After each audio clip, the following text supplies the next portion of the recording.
Part 2. Água Doce. Capítulo 9. Água Doce. 9 de julho de 2019. Próxima do litoral sul do Rio de Janeiro, Água Doce lembrava os bairros minúsculos de Paraty, apesar de a cidade de Ubiratã sempre ter sido tratada como se não houvesse registro cartográfico dela. Na verdade, ela não fazia parte de mapas menos detalhados, nem fora tida como patrimônio cultural ou algo parecido. O acesso àquela zona se dava por meio de uma única estrada com chão de pedras, ladeada por colunas de mato alto e eucaliptos. Fora do circuito convencional, Água Doce não dava acesso a qualquer outro bairro de Ubiratã, concentrando um número ínfimo de habitantes. Terminava em si mesma. Aliás, terminava nas margens do rio Iberê. Daniel sempre ouvirá que Ubiratã fora fundada por escravizados fugitivos desembarcados em Paraty. Eles chegaram a construir as primeiras casas e nomear as ruas. Rua da Chuva, Rua do Pavio Curto. Nomes nunca alterados. Também se falava sobre a harmonia secreta, durante um longo tempo, entre povos indígenas e pessoas negras escravizadas. Tudo mudou quando as primeiras famílias de europeus encontraram a cidade perdida. Não demoraram para dominar o lugar e edificar a primeira capela, dispensando a presença de padres e estabelecendo a própria religião, que mais tarde eles chamariam de virgianita. Romeu trazia aquelas raízes no sangue, sendo linhagem direta da dominação branca. Daniel tinha a pele negra e fria como a noite, e seus ancestrais eram os homens e mulheres escravizados que encontraram refúgio no lugar por tempo limitado. Daniel pensava nisso conforme dirigia pela entrada de Água Doce. De alguma forma, essa sensação preencheu seu peito com uma emoção sólida e a certeza de que precisava relaxar mais e se importar menos. Seu retorno chancelava-o como o caçador, e não a caça. Não suportara ser dominado no passado e não seria agora. Não seria oprimido por colonizador algum. A estrada de pedras fazia o automóvel trepidar e roncar. As árvores nas laterais lembravam filmes de terror mesmo de dia, escondendo os segredos da cidade e parecendo cochichar entre si. Depois de muito tempo na entrada da mata pela trilha mais estreita possível, vinha um longo caminho de poeira e as primeiras bifurcações. Só podiam dizer que estavam em Água Doce após a travessia da Ponte Vermelha. Casas muradas, árvores, cachorros atravessando a rua, cipós, sombras, uma praça na rotatória. Gás mais, farmácia da vila, estradinhas transversais, mato, terrenos baldios, sacolé da Jaciara, Lilas Coifel, mato, padaria de Nós Todos, armazém da Tia Zica, vassouras empilhadas à venda, mercadinho do João, o primeiro semáforo e praticamente o fim do comércio. Dali em diante, vinha a parte mais espaçada de Água Doce até a Rua do Rio. Caminhos longos e silenciosos ladeados por casas mudas, terrenos de capim alto, mato queimando, quebra-molas e placas indicando a direção para a Igreja das 5 Virgens. Tem certeza de que não quer dar uma parada? Perguntou Jéssica quando ele a deixou na calçada, longe da rua principal. Ao lado dela, uma casa amarela e estreita de 2 andares, telhados e guarda-corpos feitos de madeira escura. A frente disfarçada por muitas árvores e um muro baixo. Daniel negou com a cabeça em um breve gesto. Os nós pelos músculos do corpo falavam alto. Qualquer menção a um segundo descanso parecia-lhe bem-vinda. BOM. Obrigada, disse ela. Qualquer coisa, me liga. Foi o que ele disse antes de arrancar com o carro e deslizar para o covil. As nuvens na região pintavam o céu de cinza e rumorejavam coisas do passado. As lembranças das tardes em que ele caminhava até a barraca do André para gastar míseros centavos em doces. O ritual de arrumação para a escola. As vezes em que voltava para casa, acompanhado de Romeu até a metade do caminho. O quanto sentia-se evitado até mesmo ao caminhar na rua. Não lembrava de ser bem-vindo na barraca de doces ou na escola. Nas calçadas, era comum que mães mais religiosas atravessassem para desviar dele. Do contrário, quando se aproximavam do menino, ciciavam coisas como o sangue de Jesus tem poder, com as 5 virgens. Fora dele, ou eu te amarro, imundo. Deixe essa criança em paz. Daniel reduziu a velocidade quando se aproximou da antiga casa. Nada tinha mudado. O imóvel dos pais tinha 2 andares e revestimento de madeira por dentro e por fora. Ripas esmaltadas e bem acabadas imprimiam charme para aquela que fora sua residência desde o nascimento até os 17 anos, quando fugiu. Uma casa daquelas, com telhas coloniais, pé direito alto e varandas emergindo dos quartos no andar de cima, só poderia pertencer a uma família rica em qualquer lugar do Rio de Janeiro. Em Água Doce, era comum encontrar residências assim, principalmente as pertencentes a membros do alto escalão virgianita. Um deles, feito uma estátua a guardar à frente da casa, esperava o carro de Daniel, que freou o veículo com os olhos no pai. Ele parecia o mesmo. A pele retinta, os bigodes acinzentados, o corpo troncudo. O jornalista puxou o freio de mão, desligou o motor e caminhou em direção ao homem sem deixar de notar as ervas daninhas que nunca pararam de crescer pelo gramado imperfeito. Tão insubmissas quanto ele mesmo. Com as 5 virgens, você cresceu. O que veio investigar aqui? Hã? Deco soltou uma gargalhada grossa e confortável. O homem apalpou os braços de Daniel, puxou-o para um abraço e examinou-o mais um pouco. O filho não sabia oferecer um sorriso daqueles de volta, mas afrouxou a atenção, surpreso com a recepção. Não sabia que jornalistas ganhavam bem pro lado de lá. Hã? Comentou ele, apontando o queixo para o carro do filho. Cadê seu dedo? Deixa eu ver. Opa! Não casou ainda? Daniel negou, mudo sem graça. Faz bem, murmurou o pai. Por outro lado, Não tem ninguém para fazer massagem. Hã? Fazer um rango. Você está magro, minha Nossa Senhora. Sua mãe tá preparando o almoço. Onde estão suas coisas? Eu ajudo.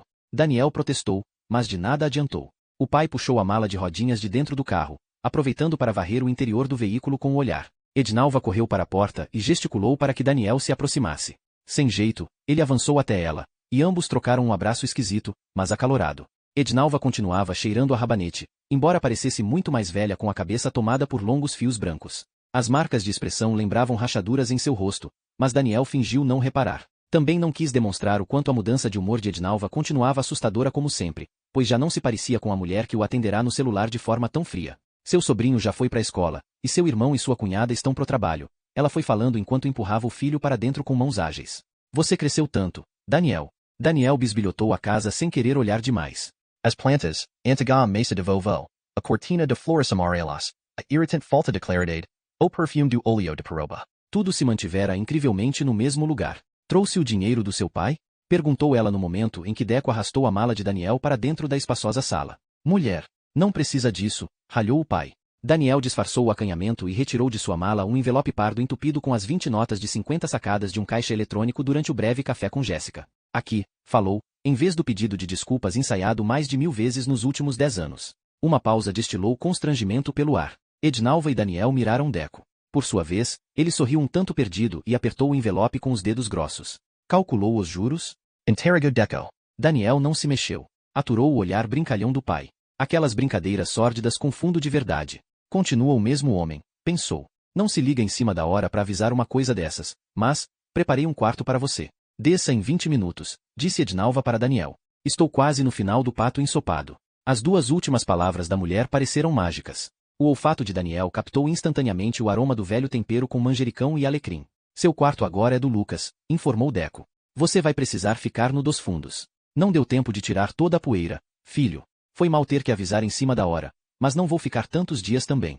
Ágil ao apanhar a alça das malas para não ser acompanhado, Daniel apressou-se para os degraus da escada amadeirada. Com barulhos nostálgicos, a madeira reclamava sob seus pés. Daniel evitou olhar para os pais mais uma vez. Vergonha. Nunca tinha parado para pensar se Ivan, seu irmão, tivera filhos ou se casara. Nunca tinha se interessado em saber se sua mãe ou seu pai haviam ficado doentes, se tinham morrido. Água doce simbolizava não mais do que uma página virada em sua história. Contudo, agora que respirava o odor do óleo de peroba esfregado religiosamente sobre o corrimão da escada, sentiu-se cortado pela culpa. Letrinhas divertidas coladas na porta do seu antigo quarto diziam que agora ele pertencia a Lucas. Daniel chegou a pressionar a maçaneta, mas a porta estava trancada. Ok, not a pessoal. Seguiu pelo corredor até o quartinho dos fundos. Quando pequeno, aquele não passava de um local onde os pais entulhavam as tralhas da casa. Coisas sem utilidade e tudo o que eles não queriam que fosse visível. Esse era o seu novo status. Bem-vindo, estranho, disse para si mesmo quando abriu a porta do cômodo. A primeira coisa a atingi-lo foi a surpresa. O lugar não mais parecia o mesmo cômodo. Vassouras, roupas velhas, máquinas quebradas, nada disso ocupava o lugar. Uma cama de solteiro forrada com lençóis baratos aguardava-o. A chave da porta repousava sobre o travesseiro. Uma mesinha de madeira com um abajur se encolhia em um canto e, por trás das cortinas florais, uma janela de vidro estendia-se de alto a baixo. Lá de cima, ele podia ver para além do gramado comido pelas ervas daninhas e do carro mal estacionado. Tinha uma boa visão da rua do castelo e suas adjacências. No final, acabou preferindo ser acolhido no antigo quarto de objetos dispensados. Ednalva bateu de leve na porta exatos 20 minutos depois. Toalhas, escova de dentes e sabonete, disse ela, apontando para o armário. Deu uma olhada? Daniel fez que sim, observando o rosto sofrido da mãe. Longe da sombra de Deco, os olhos de Ednalva pareciam querer dizer outra coisa. Sempre tinha sido assim. O filho tentou puxar assunto, mas ela apenas o convocou para o almoço e desapareceu. Depois de se estabelecer, Daniel voltou ao andar de baixo e caminhou com timidez até a sala de jantar, anexada à de estar. Tinha vontade de abrir as cortinas por inteiro e deixar a claridade abraçar a casa. 2 policiais militares sentavam-se à mesa com Deco, exibindo as fardas pretas com orgulho. Um deles não tinha mais do que 30 anos, o outro passava dos 50. Silva e Fragoso, apresentou Deco, à mesa. Sorriso avantajado no rosto. Amigos da família. Daniel cumprimentou os homens com um gesto de cabeça, exposto à avaliação direta que os dois fizeram sobre ele sem rodeios. Ednalva true o tabuleiro perfumado. Daniel moveu-se para ajudá-la, mas ela afastou-o com o olhar, como se seu gesto fosse absurdo. Sente-se com os homens, disse ela. Ele emudeceu. Um gafanhoto infernal e imaginário voltou a bater asas e chiar dentro do seu ouvido. Quando percebeu, já tinha escolhido uma cadeira sob o olhar dos adultos à mesa. Ele é a sua cara, disse o policial mais velho para Deco. O bordado acima do bolso dizia Fragoso. Você se lembra de mim, filho? Daniel Nigel. Os olhos atentos conforme a mãe servia o prato dos três feito uma empregada. O cheiro apetitoso forçava cada vez mais as barreiras de sua memória. Eu estava nos últimos dias como sacerdote na sua época. Depois senti o chamado de Deus para a polícia, e o apóstolo me liberou para correr atrás do meu destino, disse ele. Nem todos os sacerdotes são santos para sempre. Deco sorriu satisfeito. E você? Faz o quê? Perguntou Silva, o policial mais novo e de pele morena. O meu filho teve carreira melhor do que a minha. Um dos jornalistas mais respeitados da área de investigação para um dos jornais mais importantes do país, não é mesmo, garoto? Conte para eles. Daniel fez que não, constrangido. Ficou imaginando se o pai ainda passava a vida trabalhando na igreja integralmente com seja lá o que for. Eu trabalho em uma revista. E vocês viram que paga bem. Hã? Comentou o pai. É um Toyota. Carrinho caro. Não, não é isso tudo. Daniel segurou o garfo e a faca com a sensação de fome acordando por dentro. No entanto, os outros homens apoiavam os cotovelos na mesa demonstrando mais apetite pela conversa. Então você está aqui de férias ou veio nos investigar? Perguntou Fragoso. Investigar. O silêncio finalmente governou-os. Ednalva aproximou-se para servir o filho com as mãos trêmulas. Então, Deco e os policiais explodiram na gargalhada. Riram tanto que Ednalva não sabia como reagir. Colocava a comida ou não? Não há nada de interessante aqui, avisou o velho Fragoso. A única coisa que você poderia investigar nesse fim de mundo é por que raios aquela delegacia vive abarrotada de PM coçando o saco de manhã e lendo bíblias à noite. Mas Rissos. Eu vim para apurar a morte do Romeu. Um talher escorregou da mão de Ednalva até o chão de madeira. Os homens trocaram os risos pelo silêncio, acompanhado de desconfiança. Deco parecia desmascarado. É um tipo de brincadeira, isso? Perguntou Fragoso. Não tem nada mais interessante no país para vocês brincarem? Daniel não comentou. Apenas observou Ednalva recolher o talher do chão sem poder ajudá-la. Ela percorreu a mesa até o próprio prato, ao lado da cara emburrada de Deco, e finalmente tomou assento.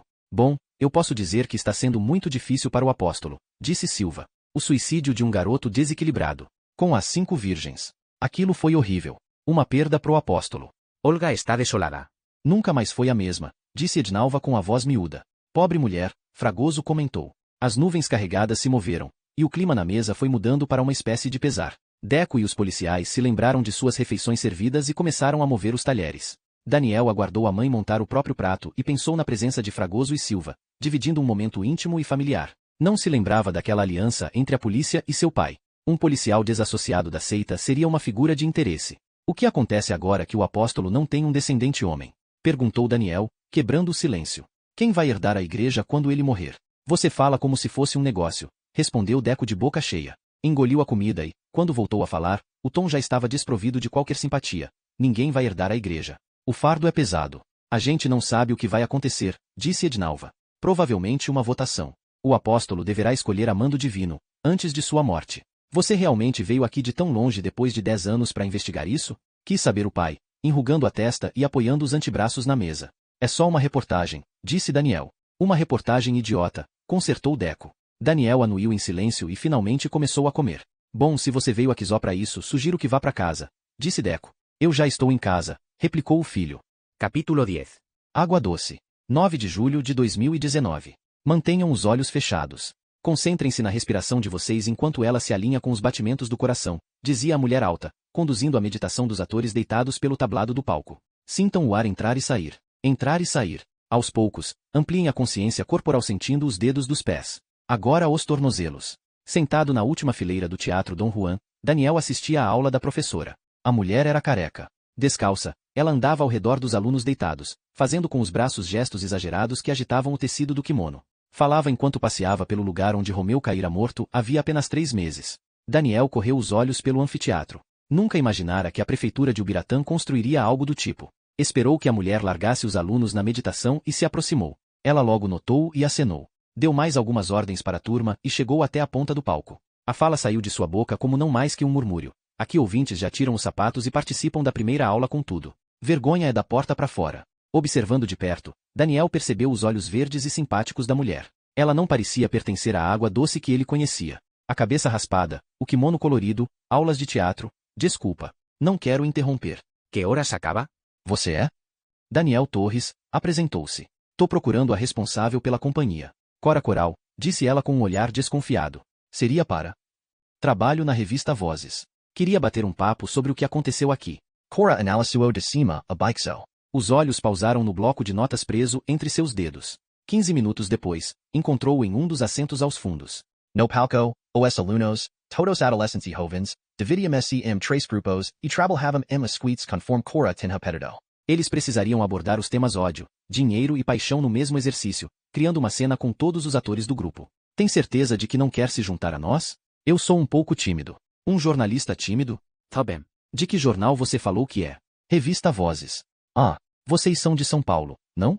Perguntou ela, sentada a uma cadeira de distância. Eu odeio o Rio de Janeiro. Tentei levar o que aconteceu aqui para tudo o que é imprensa, mas ninguém deu atenção. Bom, obrigada pelo interesse. Não sabia que existia um teatro aqui. Cora examinou-o com o olhar e depois analisou as paredes do teatro como se as visse pela primeira vez. A obra tem 7 anos, mas a inauguração do teatro foi agora. Daniel hesitou, sem saber por onde seguir a conversa, e Cora decidiu por ela mesma. Sem que ele perguntasse, ela começou a despejar informações. Passou alguns minutos falando sobre a fama da rede de restaurantes que ela e o ex-marido tinham em Paraty e arredores. Tudo funcionava de vento em popa até que o homem descobriu um câncer em estágio avançado, falecendo em poucos meses. Cora engoliu em seco, secou lágrimas invisíveis e exibiu um sorriso fora de ocasião. Só então ela chegou à parte que interessava a Daniel. Com a morte do marido, ela não quis seguir com os restaurantes, e, há 3 anos, ela e o filho tinham se mudado para Água Doce. Ele se apaixonou pelas pessoas na cidade, e a gente acabou ficando. E tinha esse teatro, que era uma obra embarreirada há anos. Um teatro, querido. Um teatro. Daniel pensou como poderia o filho dela ter se apaixonado pelas pessoas de Água Doce, mas achou melhor voltar ao tema que o levará até ali. Já tinha trabalhado com teatro antes? Ela soltou uma risada aguda. Amado, eu sou atriz. Minha vida sempre foi no palco. Cora Coral. Não me conhece pelo nome? Daniel fez que não. Cora franziu as sobrancelhas como quem não acredita. Me admira você, um jornalista, não ter essa informação. Olha, eu estrelei centenas de peças, se for parar para contar, mas daí conheci o meu falecido esposo e essas voltas que a vida dá. Enfim, coloquei na cabeça que eu ia finalizar este teatro. No inicio ele seriam cinema, mas eu precisava de teatro e, quando coloco uma coisa na cabeça, eu realizo. Pode anotar isso aí. Daniel assentiu sem sequer tocar no bloco. A ideia da versão da peça foi da senhora? Me chame mais uma vez de senhora e eu te jogo pelado no palco para reproduzir uma porca parindo um filhote. É bom para soltar a timidez. Cora sorriu com amplitude. Pela forma como ela fazia, Daniel entendeu que precisava seguir o jogo dela, então também riu. Olha, a gente sempre soube que seria uma luta montar uma peça desse nível aqui, mas os jovens compraram essa briga contra o sistema opressor e o preconceito. Ela colocou força nas últimas palavras. Eu queria algo que chamasse atenção. E, bem, aí está você. Um jovem se suicidou no palco durante a peça. Esse é um preço muito alto a se pagar. Você não precisa me lembrar disso, respondeu ela. Os dois se encararam por alguns instantes. O lábio inferior da mulher tremelicou, e ela apressou-se em mordê-lo. Eu sinto esse peso todos os dias, amado. Não durmo direito há 2 meses. Nossa peça era um protesto. Um protesto por corpos livres. Você já se sentiu impedido de ser quem você de fato é? A lâmina afiada da pergunta arranhou o interior de Daniel. E ele resistiu. Você já? Rebateu ele. Ela cruzou os braços. Meu filho. Patrick. Ele fez o namorado do Romeu. É homossexual e sei as coisas pelas quais ele passou. Aos poucos, essa luta passou a ser minha também, sabe? Eu acho que uma pessoa não pode ser julgada de forma alguma por sua orientação sexual. Tive as melhores intenções ao adaptar essa peça, mas veja como acabamos, uma tragédia dentro de outra. Daniel inspecionou o modo como o olhar de Cora se perdeu. Distante, ela parecia enxergar uma cena que trazia esmorecimento ao seu corpo. Daniel tentou mudar de assunto. Presumo que a senhora não tenha sido batizada. Ah, então você conhece a cidade, disse ela, voltando-se a ele, ainda que em tom mais cansado. E eu nunca me converteria. Deus que me livre. Aquilo não é cristianismo, amado. Minha mãe foi evangélica, uma mulher íntegra e correta. O que existe nesta cidade é outra coisa. É algo mau. Eles tentaram de tudo e de todas as formas. Tentaram nos impedir de abrir as portas, até ameaça de vereador eu recebi. O garoto era special, dedicado. Ele queria muito aquele papel, mas essa é a única coisa da qual eu me arrependo. Não me lembro de algum dia ter sentido tanto remorso. Porque, no final das contas, a permissão veio de mim, e Romeu não tinha preparo psicológico para aguentar o que viria, entende? Os olhos dela se encheram de lágrimas. Eu preciso voltar pro trabalho. Em que mais posso ajudar? Daniel fez breves anotações no bloco. Ameaça do vereador, Romeu queria muito o papel, profundo remorso e a permissão veio de mim. Tem câmeras aqui? Quero dizer, no interior do cinema e tal. E, nosso orçamento era pequeno, respondeu ela, secando com os indicadores os olhos marejados. Nunca achei que instalar câmeras fosse tão necessário. Só instalamos algumas agora, no mês passado. O teatro ficou fechado. Mas a peça foi gravada? Sim. Inclusive, a polícia pediu essa gravação, mas devolveram a cópia 5 dias depois. De todo modo, minha adaptação não interessa a esse tipo de gente conservadora. Deveria interessar. Sinto muito pelo que aconteceu, mas admiro sua coragem, disse Daniel para amaciar o ego da atriz. Ele mesmo não sabia o quanto daquilo era verdade. Afinal, por causa daquela coragem, Romeu estava morto. A senhora consegue uma cópia para mim? Não quero prejudicar a imagem do meu teatro. Pelo contrário, só vai ajudar, Cora. Preciso de uma cópia da apresentação. E da lista de convidados que compareceram à inauguração. Ela secou os dedos no kimono e balançou a cabeça para os lados. Um gesto breve e determinado. Foi um caso de suicídio. Not a maze. Por isso mesmo não vejo problema em colaborar. É só uma matéria. Amado, meus alunos me esperam. Verei o que posso fazer por você. Dito isso, ela se levantou e o deixou só. Capítulo 11. Água Doce. 9 de julho de 2019. Daniel esperou 2 horas até a aula terminar, depois mais 1 hora até que Cora o encontrasse novamente. Ela segurou a mão do rapaz por alguns segundos quando lhe entregou o pendrive e um cartão de contato com seu nome e telefone. Fique perto dos jovens. Pelo menos eles não têm nada a esconder, disse ela. Já tinha começado a anoitecer quando Daniel estacionou o carro no quintal da casa dos pais. Passou na cozinha, espiou a geladeira lotada, escolheu 2 bananas na fruteira sobre a mesa e apressou-se para o quarto. Espetou o pendrive no notebook e logo visualizou 2 ícones. O primeiro levou-o para uma lista com 550 nomes, por ordem alfabética, começando, bizarramente, pelo apóstolo. Não havia como saber quem tinha comparecido, o que diminuía o grau de importância do documento. Daniel comeu as bananas e encarou o ícone de vídeo por longos segundos. Imaginou-se pronto, mas a verdade era que não sabia como reagiria ao que veria. Inspirou. Expert. Clicou 2 vezes. O player de vídeo se abriu. Uma câmera com plano aberto exibia as cortinas fechadas até o espetáculo começar. Romeu não demorou a aparecer, provocando um aperto no peito de Daniel. Ali estava seu melhor amigo e um pouco mais. Os cabelos de caracóis sedosos, os lábios vermelhos e uma atuação. Caramba! Às vezes exagerava no drama, mas Romeu tinha talento, muito mais do que ele poderia imaginar. Toda vez que ele entrava em cena, Daniel não conseguia prestar atenção em mais nada. Seu coração se mordia ao imaginar que aquele homem tão saudável e belo perderá a vida para sempre. Romazinho. A peça já durava 1h30 quando o ato final começou. Devia ser curto, pois Daniel posicionou o cursor e viu a barra da timeline quase no fim. O jornalista já não sabia como aliviar os músculos retesados de tensão. Não se importava com a inteligente adaptação de Cora, que ambientara a construção social do texto de Shakespeare nos dias atuais, brincando com os diálogos antigos em mesclas com uma linguagem contemporânea. Não se importava com a música bem orquestrada acompanhando os detalhes ou com a perfeita sonoplastia na cena de troca de tiros. Nada podia ser mais angustiante do que o momento em que Romeu engoliu o frasco de veneno e começou a estrebuchar. O organismo não demorou a reagir à intoxicação pela dose fatal. A câmera parou de filmar assim que as cortinas se fecharam e os aplausos começaram. Em silêncio, Daniel fechou o notebook, apagou as luzes e se jogou na cama para fundir-se com a escuridão. Queria ser nada. Não sentir nada. Nada além do silêncio, o breu e a dor. Aquela foi a pior cena que ele lembrava ter visto em toda a sua vida. Se havia realmente alguém capaz de cometer tamanha maldade, deveria pagar caro. Então, pela primeira vez, Daniel percebeu em si a vontade de estar exatamente ali, em Água Doce. Tinha, de fato, um propósito. Daniel reassistiu aos últimos 5 minutos de vida de Romeu pelo menos 20 vezes, com os olhos atentos aos mínimos detalhes. Na 21ª, ele já tinha se deitado sobre a cama quando teve a sensação de que tudo afundava. Num reflexo, seus dedos correram até o computador e suspenderam-no com agilidade. Piscou os olhos, atônito. E então percebeu que tudo voltará para o lugar. Murda. Essas coisas estão voltando. Daniel não tomava mais nenhum remédio além dos comprimidos para dormir receitados por sua psiquiatra, cujas doses haviam diminuído consideravelmente no último ano. Mas agora ele se dava conta de que o último frasco chegava ao fim, e sua receita médica não tinha mais validade. Se entrasse em crise, não teria para onde correr. Fique perto dos jovens. Pelo menos eles não têm nada a esconder. Onde eles estariam naquele momento? Havia pouquíssimos bears em Água Doce. 1 ou 2, pelo que ele lembrava, nenhum deles atraía o público jovem. Daniel voltou a pensar na peça e em todos aqueles alunos meditando no palco, no quanto eles forçavam os portões de um tipo de revolução na cidade. Se o bairro agora tinha uma peça com protagonismo gay e tantos atores jovens, devia existir um barzinho novo em algum lugar. Atrás do volante do carro, Daniel decidiu dar uma volta. Postes projetavam focos de luz amarelada pelo caminho. As ruas de Água Doce nunca tinham sido movimentadas à noite, e isso não havia mudado. Daniel deu uma boa volta, mas nada achou além de um posto de gasolina de nome Avante. A logo azul e vermelha trazia um gigante transformado em seta. Parou para abastecer e resolveu sair do carro em busca de cerveja no posto de conveniência, que era bem bonito para a região. Sozinho no estabelecimento iluminado.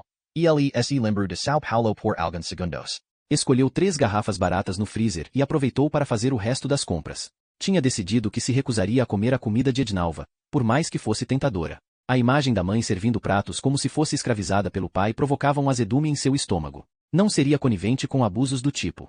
E ai, lembra de mim?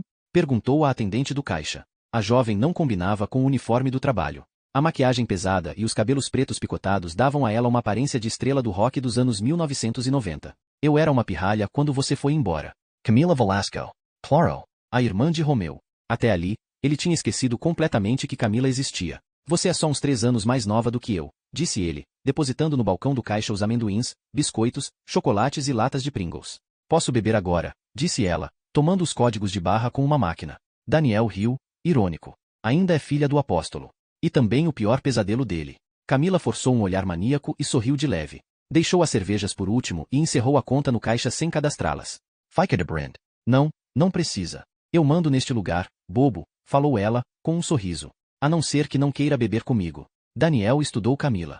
Lembrava-se de tê-la visto crescer sempre ignorada pela família, que só voltava os olhos para o futuro apóstolo. Guardava certo apreço pela menina desde a época antiga, embora raramente tivessem trocado uma palavra. Aceitou as cervejas e fingiu não haver retirar a blusa do serviço, mesmo não havendo alguém para substituí-la. Os dois se sentaram na calçada de frente para o posto. Além do carro de Daniel estacionado um pouco mais à frente, havia ali apenas um frentista de meia-idade apoiando-se numa cadeira de metal, montando um barquinho de papel enquanto o próximo cliente não chegava. Os óculos com aro de tartaruga pareciam não dar conta do grau de miopia do homem, uma vez que ele precisava manter o objeto tão perto do rosto. Não se iluda. Ele está vigiando cada centímetro dos seus movimentos, disse Camila, notando o quanto Daniel observava o homem. O nome dele é Eduardo, mas eu o chamo de Senhor Origami. Ele tá sempre fazendo dobradura de papel. Daniel observou o homem de longe, lembrando-se do quanto aquele bairro era, de fato, entediante. Torceu a tampa da long neck com a ajuda da ponta da camisa. Camila abriu-a apenas com o indicador e o polegar. Ele sabe que você veio investigar o suicídio do meu irmão, disse ela, contemplando o homem. Todo mundo sabe. Cidade de merda, falou Daniel, desejando não ser espiado pelo Senhor Origami. Então é verdade? Você trabalha para a imprensa mesmo? Daniel fez que sim. Trabalho numa revista chamada Vozes. Não sei se você conhece. E, sim, estamos interessados em cobrir um suicídio em uma cidade de merda. A quem se importe? Acha que foi assassinato, disse ela, sem rodeios. Do contrário, não estaria aqui. E você? O que acha? Ela deu um gole demorado na cerveja. Acho que, em qualquer lugar decente, a polícia teria o mínimo de vontade de investigar o caso de forma correta antes de tirar qualquer conclusão. É muito mais injusto do que parece. Daniel concordou com a cabeça e permitiu que as palavras de Camila se multiplicassem em sua mente. Ela sempre fora tão invisível. Teria Romeu contado a ela sobre a gravidez de Jéssica? Qual foi a última vez que você o viu, tirando a cena? Eu não estava lá, disse ela. Tinha brigado com meu pai naquele dia, e o único lugar para assistir era na cadeira ao lado dele. Eles reapresentariam a peça, preferi esperar. Você não respondeu à pergunta. Eu sou uma suspeita? Perguntou ela. Daniel manteve o silêncio. Ela sorriu e bebeu mais um gole. Ele também. Gostei. A última vez que vi meu irmão foi 2 dias antes da peça. Ele tinha vindo aqui. Comprou cervejas que nem você.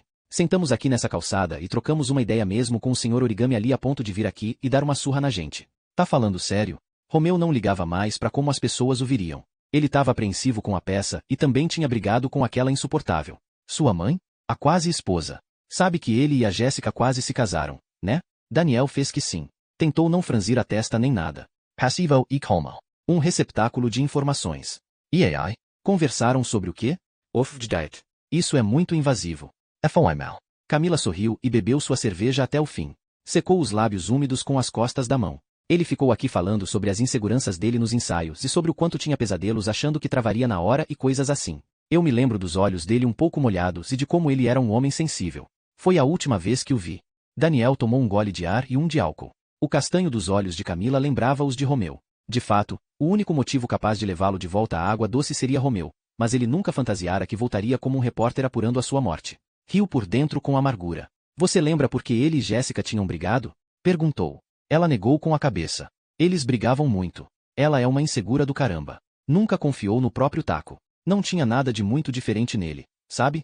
Se eu soubesse o que ele faria alguns dias depois, putz. Eu me lembro do seu irmão sendo mimado e adorado por todos nesta cidade, contou Daniel. Lembro que as pessoas me viam como uma péssima influência para ele. O que eu não entendo é porque ele trocaria tudo aquilo pelo oposto, pelo ódio das pessoas. Talvez ele tivesse se cansado de ser um santo.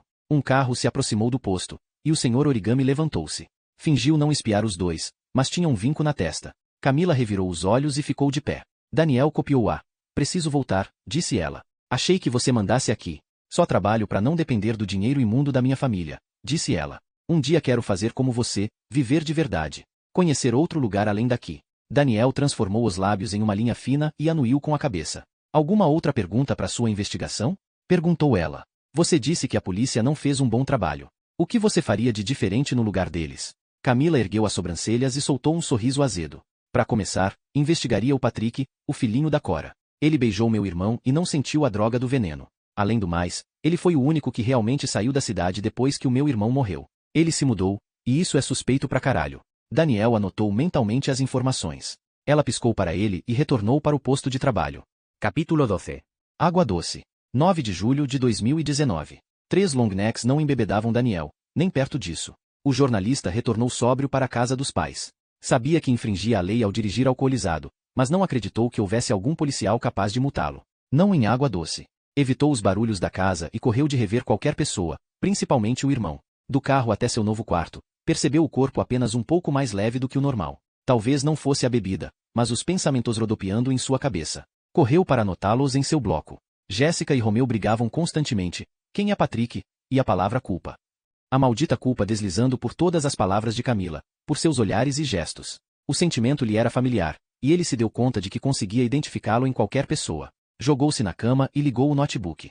Deu play no vídeo outra vez, disposto a rever o show da morte, agora prestando mais atenção em Patrick. Era um ator esforçado, dedicando-se em cada cena, com zero inibição nas cenas de paixão. Daniel passou mais 1h30 assistindo a peça minuciosamente, desta vez fazendo anotações. Já havia decorado diversas falas e momentos, e ainda assim, esforçava-se para enxergar o cenário e os detalhes como se olhasse a tudo pela primeira vez. A última cena chegou. Daniel anotou. Romeu tira o veneno do bolso da calça e mãos tremem.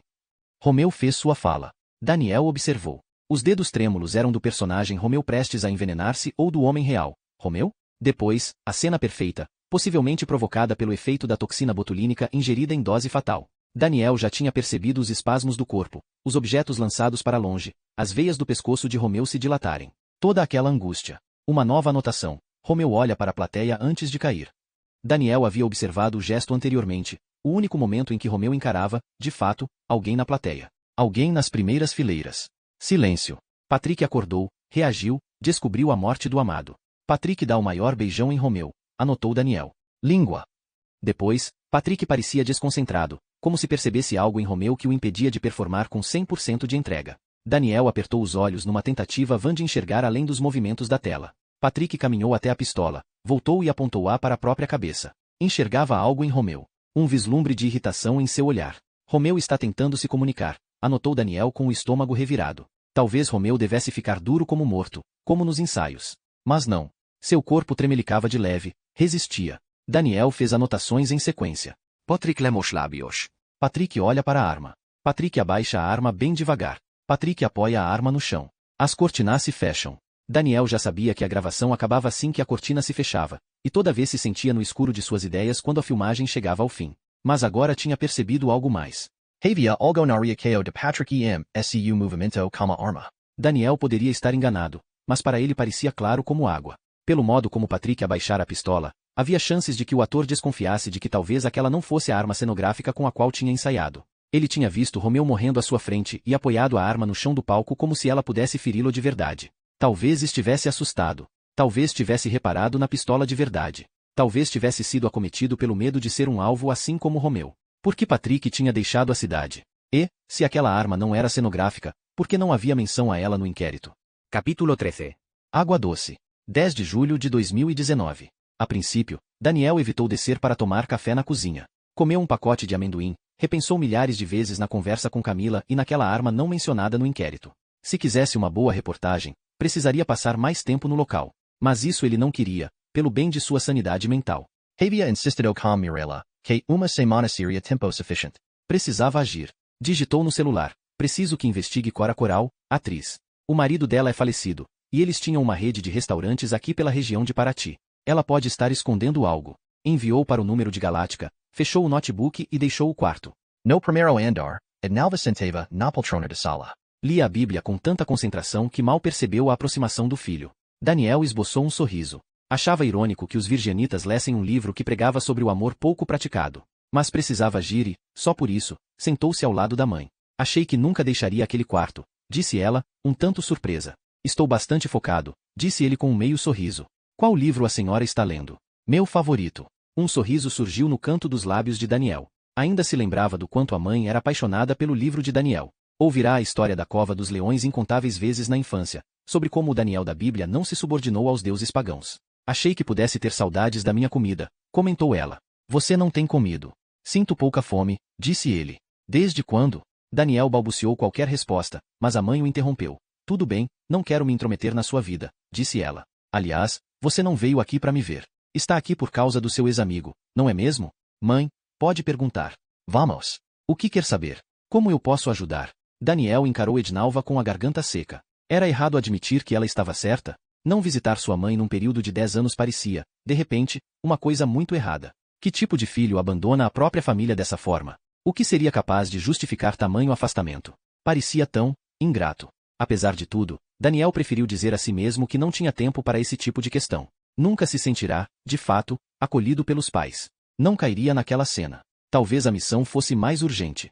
Você era próxima da mãe dele, disse Daniel.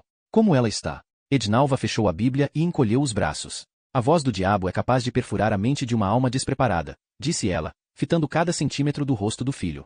Quando você dá acesso ao inimigo, ele entra. Pseudo, esperto.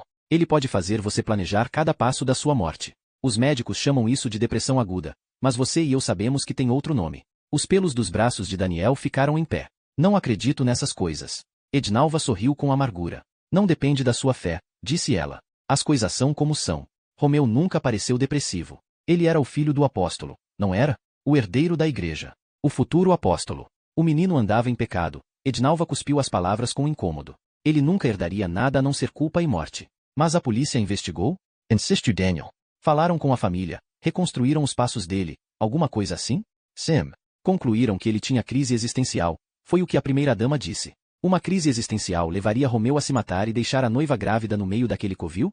Daniel refletiu. Isso não combinava com o Romeu que ele conhecia. Não poderia ser tão simples assim quando havia tantos inimigos à espreita. A senhora sabe como ele conseguiu o veneno?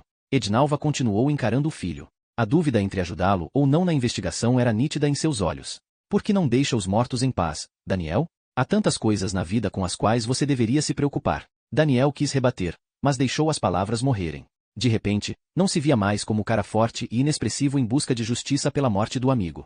O luto caiu-lhe como uma colcha de tristeza e melancolia convidando-o para um aconchego. Talvez Daniel quisesse mesmo se aconchegar, largar a vida para encontrar Romeu, nem que fosse por 5 minutos. Cansado, Daniel suspirou e se levantou. Ednalva abriu a Bíblia, voltou os olhos para o livro de Daniel, mas, antes que ele saísse de perto, ela murmurou. O diabo mandou o menino roubar o veneno na clínica da Dra. Janet. E então, quando conseguiu a atenção do filho, ela fitou uma última vez e colocou um peso em cada palavra. Não o escute. Capítulo 14. Água doce. 10 de julho de 2019. O consultório da Dra. Janete Grossos ficava atrás de grades verdes novinhas em folha. O adesivo da porta de vidro afirmava dentista e esteticista, mas se esquecia de avisar que ela era uma baita de uma antiprofissional. Daniel tocou a campainha pela 3ª vez. A doutora atendia atrás de uma divisória que separava a sala. Tinha gritado um já vai fazia 15 minutos, mas aparentemente ela não via motivo para interromper seu atendimento e abrir a porta para o cliente, mesmo havendo um pequeno hall de espera no consultório. Daniel tocou mais uma vez.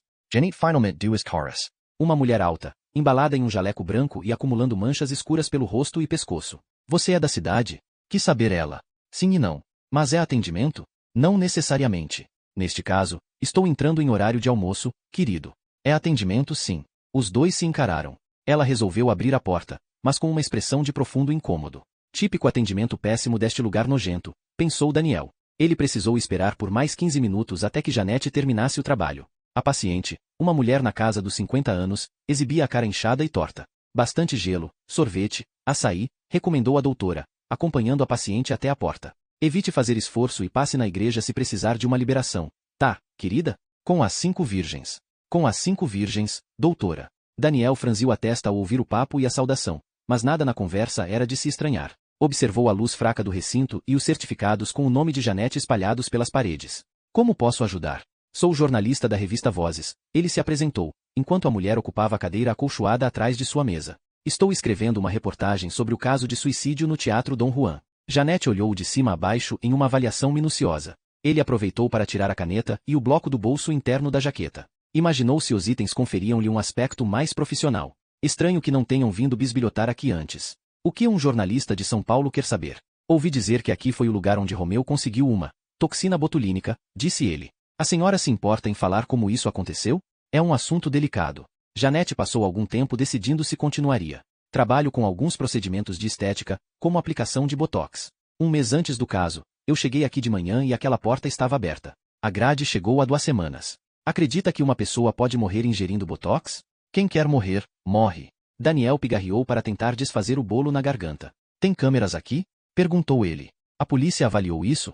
Janete encarou-o como quem não gostou da pergunta. Olha, eu nunca acusei aquele pobre menino deliberadamente, mas você deveria confiar nas investigações da polícia. Daniel fez que sim com a cabeça. Nada respondeu. Fingiu anotar algo para ver se Janete continuava falando. Namaskar. O filho do apóstolo veio ao meu consultório e fez um clareamento uma semana antes do meu local de trabalho ser invadido. Foi isso. Ele fez alguma pergunta suspeita? Muitas. Tipo? Janete se mexeu na cadeira, desconfortável. Parecia pronta a enxotá-lo a qualquer segundo. Eu não costumo discutir com pessoas o que os meus pacientes dizem na minha sala. É antiprofissional. Mas a senhora discutiu com a polícia. Porque era a polícia. É só uma reportagem, disse Daniel, tentando um tom tranquilizante. Eu gostaria de reportar o caso da forma mais correta possível. Os dois enfrentaram-se com certo calor e incômodo. Pelo olhar dela, Daniel sabia que não duraria muito tempo ali. A senhora sabe dizer se ele veio por indicação de alguém? A maioria dos rapazes da metalúrgica vem pelo convênio. Metalúrgica? Ele trabalhava lá antes de entrar na profanidade daquele teatro. Teatro. É lá que você deveria estar agora. Já estive no teatro. Um lugar muito esquisito mesmo. O pessoal da metalúrgica veio para algum procedimento estético? Mas o que é isso? Eu não tenho que te responder esse tipo de coisa, disse ela, exaltada. Ficou de pé e cruzou os braços. O que é que você pensa que está fazendo? Daniel descolou o traseiro do assento. É só que não parece haver provas de que ele arrombou aquela porta para roubar a senhora. É mesmo? Indagou ela, irônica. Pois, se estiver esperando uma lista de pacientes ou qualquer coisa do tipo, é melhor meter o pé do meu consultório antes que eu almoce você, querido. Eu usaria bisturis como talheres. Capítulo 15. Água doce. 10 de julho de 2019. Daniel procurou um chiclete no bolso apenas para distrair a mente enquanto mascava. Como alguém poderia trabalhar num lugar com tanta poluição sonora? A metalúrgica Rosa do Sul ficava ao leste de Água Doce, em uma rua esburacada e cheia de barro no chão. Um terreno gigantesco com um pátio lotado de máquinas pesadas cobertas por um extenso telhado curvilíneo. Um prédio de 2 andares pintado de rosa e verde se erguia no canto direito. Essas eram as mesmas cores exibidas nos macacões dos operários que cortavam chapas, martelavam, soldavam e trabalhavam diversos tipos de matérias-primas no pátio. Enquanto aguardava a pessoa do RH na recepção do térreo, Daniel refletiu sobre as informações dadas por Janete. Um clareamento parecia algo que um ator faria antes de um espetáculo.